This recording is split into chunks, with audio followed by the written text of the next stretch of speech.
ಮತ್ತೆ ರಾಷ್ಟ್ರೀಯ ನಾಯಕರುಗಳಿಗೆ ನಾವು ಒತ್ತಾಯನ ಮಾಡ್ತಾ ಇದ್ದೀವಿ.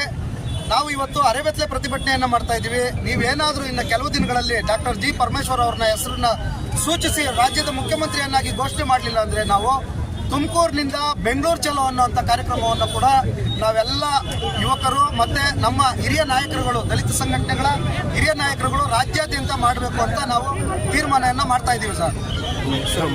ಮೋಹನ್ ಕುಮಾರ್ ಅಂತ.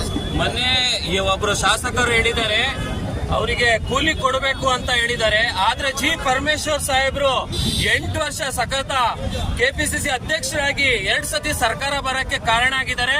ಫಸ್ಟ್ ಜಿ ಪರಮೇಶ್ವರ್ ಸಾಹೇಬ್ರಿಗೆ ಕೂಲಿ ಕೊಡಬೇಕು, ಆಮೇಲೆ ಬೇರೆಯವರಿಗೆ ಕೂಲಿ ಕೊಡಬೇಕು ಅಂತ ನಾನು ಹೈಕಮಾಂಡ್ಗೆ ಒತ್ತಾಯ ಮಾಡ್ತೀನಿ. 2 ಸತಿ ಸರ್ಕಾರ ಕರ್ನಾಟಕ ರಾಜ್ಯದಲ್ಲಿ ಜಿ ಪರಮೇಶ್ವರ್ ಸಾಹೇಬ್ರ ನೇತೃತ್ವದಲ್ಲಿ ಸರ್ಕಾರ ಆಗಿದೆ, ಆದ್ರೆ ಆವಾಗ್ಲೂ ಅನ್ಯಾಯ ಆಗಿದೆ. ಈ ಸತಿ ಹೈಕಮಾಂಡ್ ತಿಳಿಲೇಬೇಕು.